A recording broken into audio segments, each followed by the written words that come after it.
This analysis on week 8 of the Canadian Football League. And I'd like to say that I don't see any good bets this week. I'm going to go through each game and give you an idea of what I'm seeing. Winnipeg and Toronto.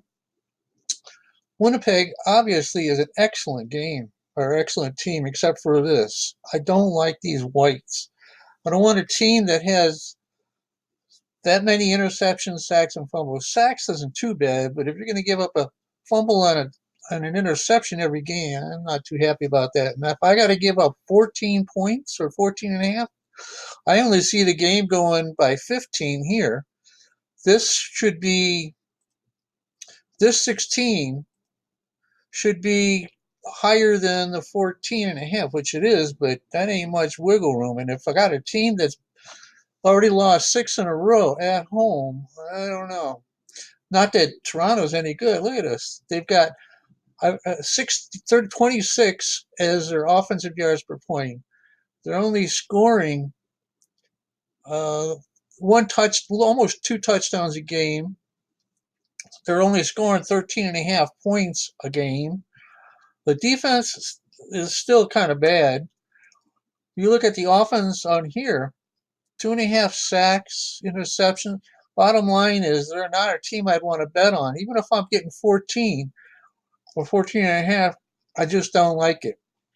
Um, I can't bet that much on a team, or I can't bet on a team with that many points. Given 14 or 14 and a half, I just don't see it, especially with Winnipeg having all white right here.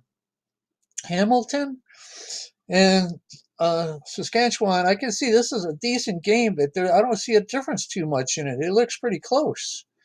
Hamilton's got a little better defense, and it shows here.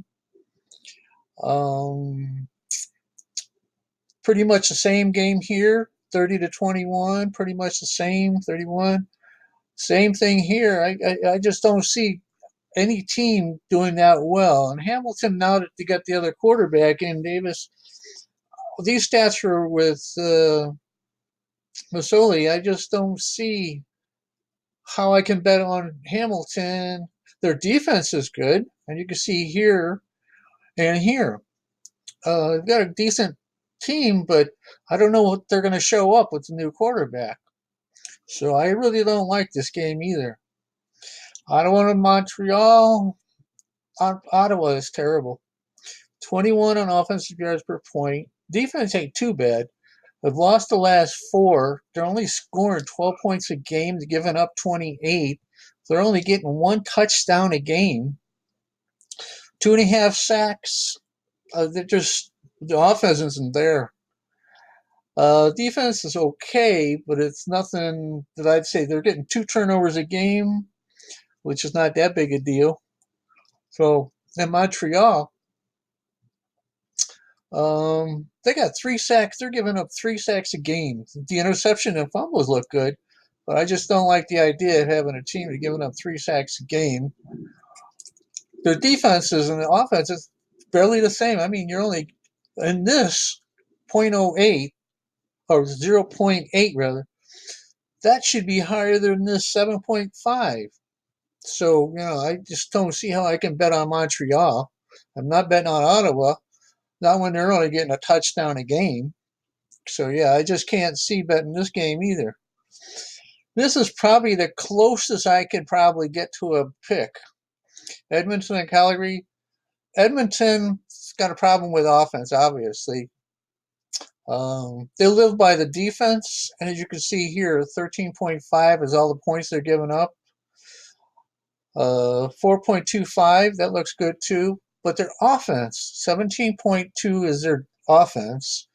They're scoring 22 points, but they're only getting 1.1, little over 1 touchdown a game. They live by their field goals. So I just can't see how I can really, really put my money on Edmonton. I'm not going to be putting it on Calgary. 3.5 sacks, that don't look good. They're still a little bit into fumbles here. They're really not too bad in terms of they got an even. They're getting touchdowns and some field goals. Offensive and defense still a little weak. 25-18. So they don't look too bad, but I just don't like this 3 point or 3.5 sacks a game. It looks like an even game here too. So I just don't see where it is. If I had to pick a game, it would probably be Edmonton, but I just don't like that one touchdown a game. They're living pretty much on field goals and their defense. So that's my analysis for this week. Good luck.